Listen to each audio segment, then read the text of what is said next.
कच्च्या फणसाची भाजी बनवायची. चला मग सुरू करूयात कच्च्या फणसाची भाजी बनवायला. हा जो फणस आहे त्याला धुवून हळदीच्या पाण्यात उकळून घेतलाय. हळद, पाणी आणि थोडंसं मीठ टाकून उकळून घेतलं. एकशेच परतण्यासाठी आधी आपल्याला कढई ठेवायची गॅसवर. त्यामध्ये थोडंसं तेल टाकून घ्यायचं आहे. त्यानंतर त्यामध्ये तेल तापल्यानंतर फणस टाकून घ्यायचं आहे आणि त्याला 2 मिनिटांसाठी परतवायचं आहे. तेल तापलेलं आहे. आता याच्यामध्ये मी फणस ॲड करत आहे. फ्राय करून घ्यायचं आहे फणस. तुम्ही बघू शकता. आता हा फणस जो आहे फ्राय होईपर्यंत आपण आता कांदा, टोमॅटो, आलं, लसूण त्याची प्युरी बनवून घेऊया. त्यासाठी आपल्याला सर्वप्रथम खोबरं जे आहे ते भाजून घ्यायचं आहे. तर खोबऱ्याचा एवढा तुकडा घ्यायचा आहे, थोडंसं घ्यायचं आहे. घेतल्यानंतर कांदा, टोमॅटो, खोबरं हे वाटून घ्यायचं आहे. आहे आता त्यामध्ये आपल्याला कांदा टाकायचा आहे. त्याच तेलात 4-5 मोठे कांदे घेतलेले आहे. तुम्हाला जितके लागतील तुम्ही तितके घ्या. फणसाची भाजी इतकी सुंदर लागते, मटणापेक्षा भारी लागते. चिकन मटन विसरून जातो तुम्ही, एकदा ट्राय करा. अशा प्रकारे बनवून बघा. कांदे परतल्यानंतर आपल्याला वाटण करून घ्यायचं आहे. आता आपल्याला टोमॅटो परतून घ्यायचं आहे. त्याच कढईमध्ये त्या तेलात आपल्याला टोमॅटो परतून घ्यायचा आहे. 5 मिनिटं टोमॅटो परतून होईल. तेल तापल्यानंतर केलेलं वाटण त्यामध्ये ॲड करायचं आहे. तेलात हे वाटण टाकून घ्यायचं आहे.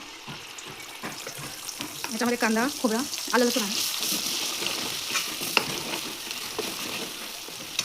त्यानंतर यामध्ये जी टोमॅटोची पेस्ट होती ती ॲड करायची. पेस्ट ॲड केल्यानंतर वाटण चांगलं परतून घ्यायचं आहे तेल सुटेपर्यंत. 5 मिनिटं चांगलं परतायचं याला. वाटण परतून झाल्यानंतर आता त्यामध्ये आपल्याला मसाले ॲड करायचे आहेत. मिरची पावडर, हळद पावडर, 1 चमचा धने पावडर, गरम मसाला, त्यानंतर मॅगी मसाला, त्यानंतर मटन मसाला, त्यानंतर आपल्याला थोडासा चिकन मसाला पण यामध्ये ॲड करायचा आहे. तुमच्या आवडीनुसार तुम्ही मसाला ॲड करू शकता. पुन्हा 1-2 मिनिटं परतून घ्यायचं. त्यानंतर याच्यामध्ये फणस टाकायचं आपल्याला.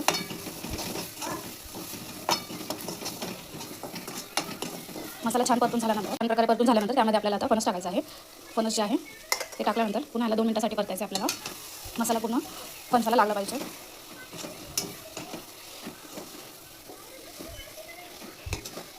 रेसिपी जर का मध्ये सगळ्यात मेन म्हणजे मीठ घालायचं आहे. मीठ चेक करून घाला. फणस शिजवताना पण मीठ टाकलेलं आहे आपण. चवीनुसार मीठ घालायचं आहे. आता आपल्याला आवडीनुसार पाणी घालायचं आहे. तुम्हाला जितका पण रस्सा हवा तितकं तुम्ही पाणी घालू शकता. ग्रेव्ही जितकी हवी तितकी. हे वाटणाचं पाणी जे आहे ते मी ह्याच्यामध्ये घातलेलं आहे. त्यानंतर फणस आपण उकळून घेतला त्याचं जे हळदीचं पाणी आहे ते पण ह्याच्यामध्ये मी टाकत आहे. भाजी आता उकळत आली आहे. त्यामध्ये आपल्याला कोथिंबीर टाकायची आहे. भाजी किती मस्त दिसत आहे. चवीला सुद्धा तेवढी छान आहे. एकदा ट्राय करून बघा. जर का रेसिपी आवडली असेल तर नक्की व्हिडिओला लाईक करा, चॅनलला सबस्क्राईब करा, व्हिडिओला शेअर करा, सपोर्ट करा. Thank you so much.